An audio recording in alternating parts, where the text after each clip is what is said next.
Kahit ibinasura ang mga impeachment complaint laban kay Pangulong Bongbong Marcos, giniit ng Makabayan Bloc na malakas ang ebidensya na magpapatunay na sangkot umano ang Pangulo sa kickback sa flood control scandal. Kabilang na nga sa resibo raw na nakita ni Congressman Antonio Tino ay screenshots ng palitan daw ng messages ng Pangulo ng kanyang umano'y bagman. Narito po ang report ni Marian Enriquez. Kahit pa binasura na ng Kamara ang reklamong impeachment laban kay Pangulong Bongbong Marcos, nanindigan ng mga kongresista ng Makabayan Bloc, may malakas na ebidensya at direktang sangkot ang Pangulo sa pagtanggap ng kickbacks sa flood control projects. Giit ni ACT Teachers Party List Representative Antonio Tino, nakita raw niya mismo ang screenshots ng mga umano'y palitan ng mensahe ni PBBM kay Yusek Adrian Bersamin na tinawag niyang bagman ng Pangulo. Ang record ng communication mula umano December 2024 hanggang July 2025. Sabi po sa mensahe, complete na po ang 7.122 delivery sa akin. Tapusin ko po ang computation today.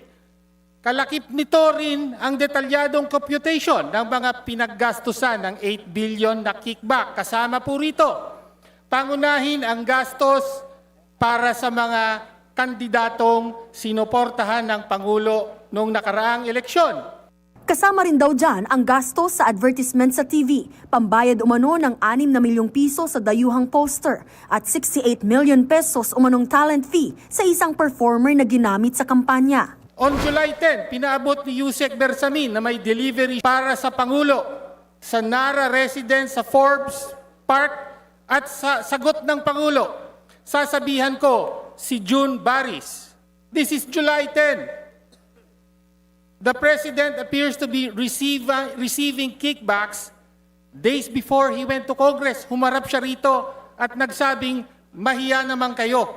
Sino po ang dapat na mahiya? Ang isa raw sa mga source dyan ni Tino, walang iba kundi si Batangas Representative Leandro Leviste. Pinakita rin daw ni Leviste ang kopya ng palitan ng mensahe kay Caloocan Representative Egay Erice. Pero nang hingin ng News 5 ang kopya kay Tino, it's better that, for example, Congressman Leviste be the one. Siya ang mas makakapagpaliwanag kung paano napasakamay sa niya ang mga records na ito. Una nang sinabi ni Leviste sa isang social media post na lalabas ang ebidensya sa kickbacks sa tamang panahon. Sabi pa niya, darating daw yan kapag handa nang magsalita ang mga may alam tungkol sa anomalya at mangyayari lang daw yan kung ramdam na ng mga ito ang suporta at proteksyon ng taong bayan. Samantala, hinamon ng Makabayan Bloc ang Ombudsman at Kongreso na imbestigahan ang naturang mga ebidensya ng kickbacks. Dapat daw managot ang lahat ng sangkot mula sa baba hanggang tuktok. Itong bagong developments na ito, seryoso at hindi dapat ipagsawalang bahala. Ina-explore po ng Makabayan, pinag-aaralan yung pag-file ng kaso laban sa mga opisyales na sangkot. No? Included po dito ang mga Bersamin, for example, DBM Secretary Pagnanganan, DepEd Yusek Trajiv, etc. Lahat po sila ay implicated sa DPWH Yusek Bernardo Affidavit at yung ebidensyang naisiwalat sana sa impeachment proceeding. So kailangan nating malaman yung sagot nila. Pinabulaanan naman ng palasyo ang mga bagong ebidensya. Hindi na raw bago ang intriga laban sa Pangulo na nakafocus daw ngayon sa mga isyong pang-ekonomiya. Nagbabalita mula sa Frontline, Marian Enriquez, News 5. Mga kapatid, ako po si Ruth Cabal. Dito tayo sa totoo, dito tayo sa True FM.